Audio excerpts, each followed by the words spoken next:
नमस्कार दोस्तों, आज हम आपको एलॉन मस्क की कहानी सुनाने जा रहे हैं। एलॉन मस्क दुनिया के सबसे अमीर आदमी कैसे बने यह सब बताएंगे।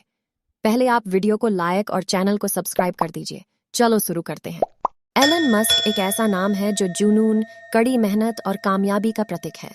मेहनत हर इंसान अपनी जिंदगी में करता है, लेकिन जब मेहनत जुनून और एक नए आइडिया के साथ आगे चलती है, तब कुछ ऐसा देखने को मिलता है जो दुनिया को अचंभित कर देता है।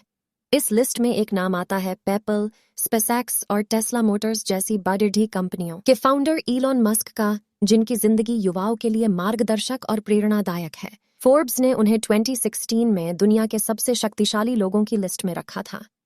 शुरुआती जिंदगी, early life of Elon Musk का जन्म 28 जून 1971 को दक्षिण अफ्रीका के प्रिटोरिया में हुआ था। वह तीनों बच्चों में सबसे बड़े थे।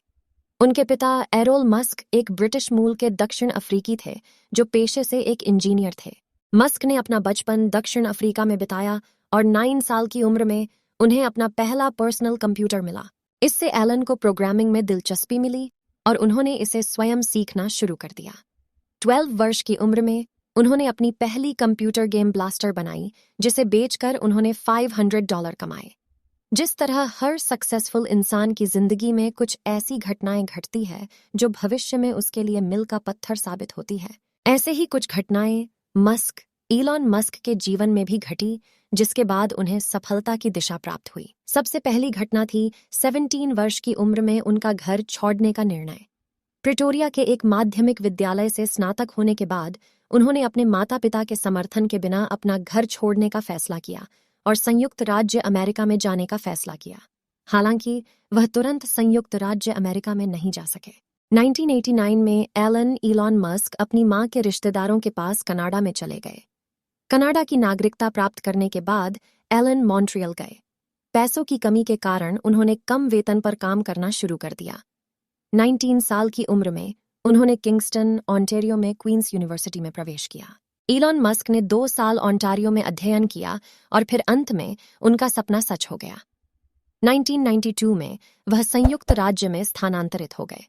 उसके बाद एक समय ऐसा भी आया जब इलॉन मस्क ने किशोर अवस्था में डिप्रेशन से जूझना शुरू कर दिया।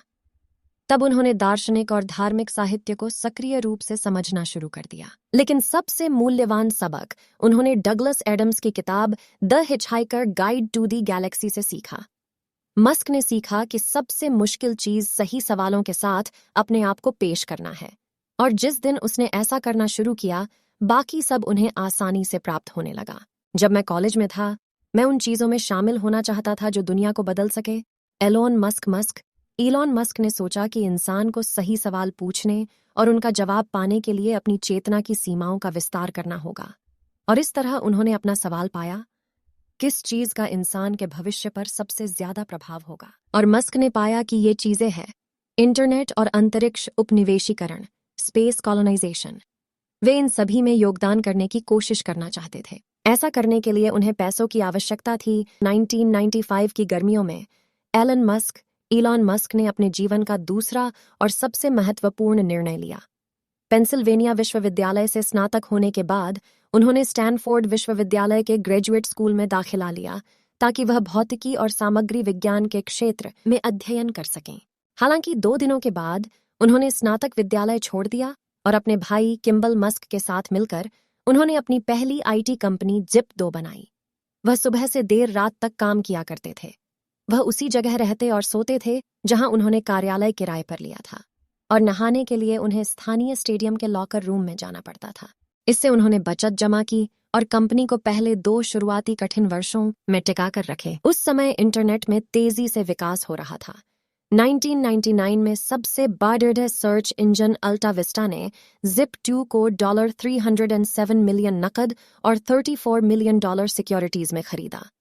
यह सौदा एक कंपनी को नकदी में बेचने का एक रिकॉर्ड बन गया। 1999 में मस्क ने इलेक्ट्रॉनिक पेमेंट सिस्टम्स पर काम करना शुरू किया। X.com स्टार्टअप उनका नया कारोबार बन गया।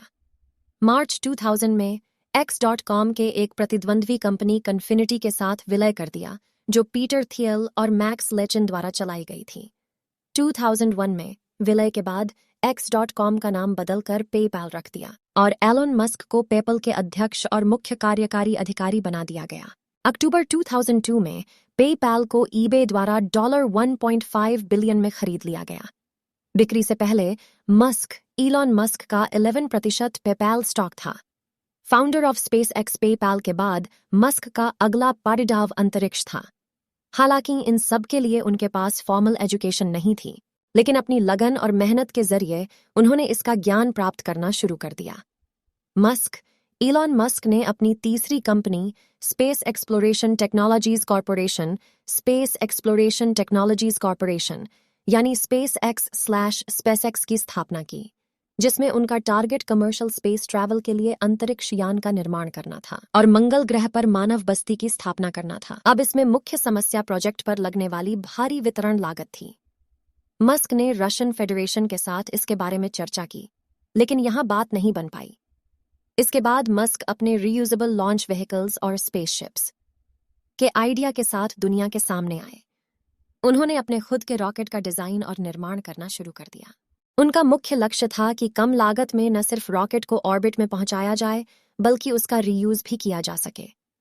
2006 से 2008 के बीच उनके पहले 3 उड़ान के प्रयास विफल रहे। 28 सितंबर 2008 को चौथे प्रयास के दौरान फाल्कन 1 अंततः ऑर्बिट में पहुंचा। यदि चौथा लॉन्च भी विफल होता तो SpaceX कभी भी अस्तित्व में नहीं आता। नासा इन उपलब्धियों से प्रभावित हुआ और अमेरिकी अंतरिक्ष यात्रियों को पृथ्वी की कक्षा से उड़ान भरने के लिए $1.6 बिलियन के अनुबंध पर SpaceX के साथ समझौता किया। टेस्ला मोटर्स 2003 में इंजीनियर मार्टिन एबरहार्ड और मार्क टेरपिंग ने टेस्ला मोटर्स की स्थापना की थी। शुरुआत से कंपनी ने खुद को इलेक्ट्रिक वाहनों के पहले सीरियल निर्माता के रूप में स्थापित किया। मस्क ने इन आकांक्षाओं का काफी समर्थन किया। एलन मस्क 2004 में इस प्रोजेक्ट में आए और उन्होंने इस प्रोजेक्ट में $70 मिलियन का निवेश किया। उन्हें बोर्ड ONF डायरेक्टर का चेयरमैन बनाया गया। इलॉन मस्क ने अपनी पहली इलेक्ट्रिक कार को डिजाइन करने में अहम योगदान दिया, जो ब्रिटिश लोटस एलिस पर आधारित टेस्ला रोडस्टर स्पोर्ट कार थी। जनवरी 2018 तक मस्क की कुल संपत्ति $20.9 अरब अमेरिकी डॉलर के करीब थी। फोर्ब्स ने अपनी सूची में मस्क को दुनिया के 53वें सबसे अमीर व्यक्ति के रूप में पेश किया है। दोस्तों, एलन मस्क की जिंदगी अपने आप में एक प्रेरणा है।